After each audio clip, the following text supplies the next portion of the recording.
Yo, what's happening, guys? This is Flo. I'm here with D, and today we're going to talk about Kendrick Nunn, one of our new starters in this Laker offense. D, break down Kendrick Nunn's game. Let the fans know what to expect from this guy in this upcoming season. I think he's going to be a key player for our team, and he's going to have a huge impact. Lakers news are saying that Nunn has looked phenomenal so far in training camp. And if you guys don't remember, last year he was out for the entire year because of bone bruise. And for those who never dealt with that type of injury, what it does is that it swells up your knees. It causes huge inflammation, and so it just makes it stiff. So the point where you try to run a sprint or even jump and then it land on the impact, it just you can't even move your leg. It just it's such a crucial heart injury. And so with him taking the whole year off, recovering, and then coming back with a full recovery and just playing lights out, they were saying that he didn't even miss a shot today in practice.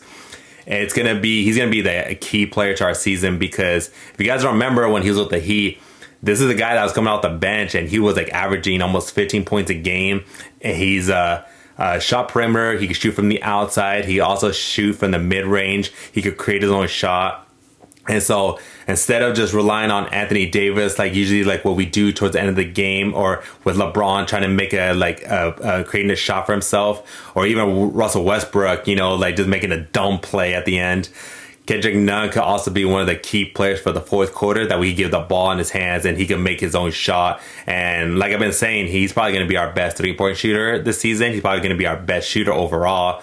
And he's also underrated at defense. He's a guy that will guard you tight. He's very good at stealing the ball. And so he's going to add to pushing Austin Reeves' game better with Pat Beverly there when they play together. That's going to be a guard duo. That's going to be, can't wait to see that.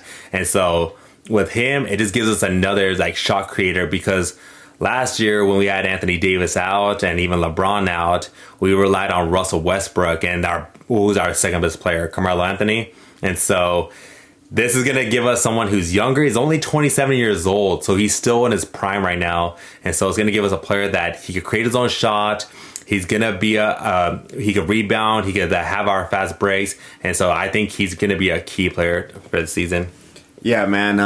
Let me just bring it down for you Laker fans who obviously haven't got to see Kendrick Nunn because he had that injury problem the first year we had him. This was a guy who was starting above Tyler Hero, a guy who won sixth man. Obviously, that was 3 seasons ago because they're going into their fourth season. Yeah.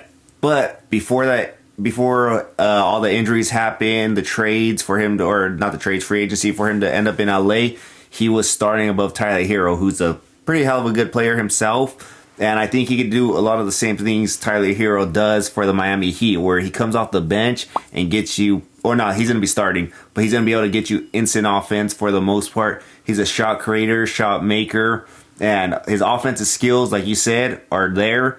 Now it's just going to come down to his defense. Can he learn from, like you said, guys like Patrick Beverly, Anthony Davis, defensive-minded guys who are going to teach him how to be two-way players, because his offense is good, but he has to play on both sides of the ball.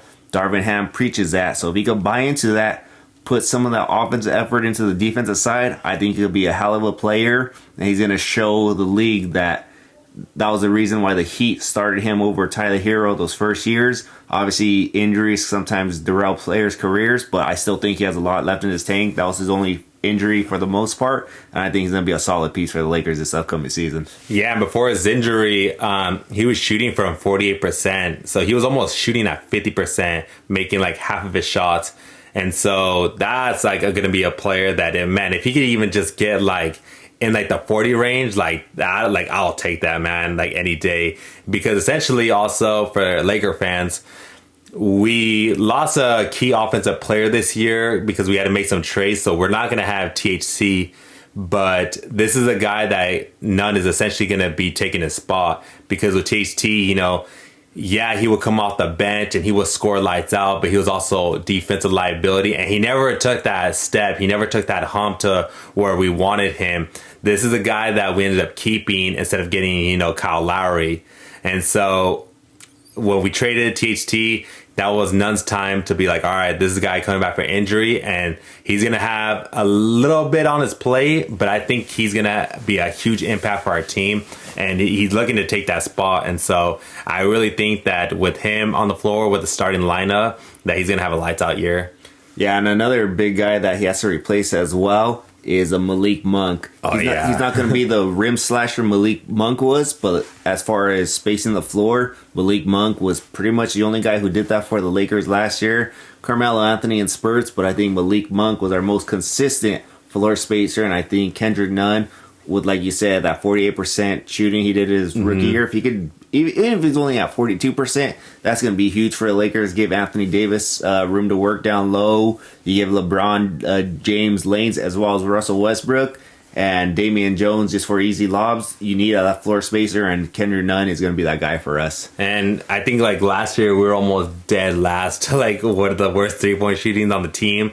Like you said, Malik Monk and I think Carmelo Anthony were like our best 3-point shooters. So with Nunn probably going to be our best 3-point shooter, you got the Pat Beverly, the Max Christie, the even Wendell Gabriel, LeBron, even Anthony Davis shoots threes. I think, and Austin Reeves, they're going to be a lot improved this year. And I've been preaching it. We're going to be a 3-and-D type of team, or at least we're going to be trying to transform into that until we figure out what's going to happen, hopefully in the future with Miles Turner and Buddy Hield. But for right now, I love how our team's being structured. And I think Kendrick Nunn is going to have a phenomenal year this year.